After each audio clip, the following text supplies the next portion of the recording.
Не просто так деньги мне нужны, я не попрошайка.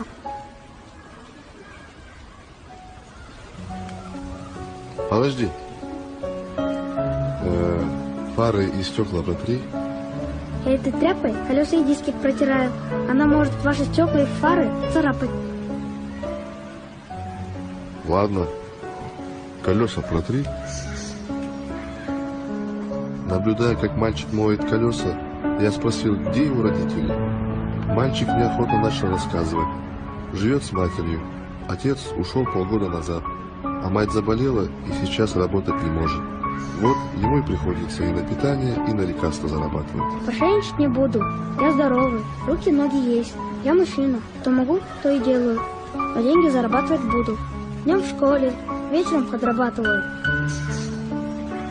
Иногда в магазине. Тут помогаю, мусор выношу. Или еще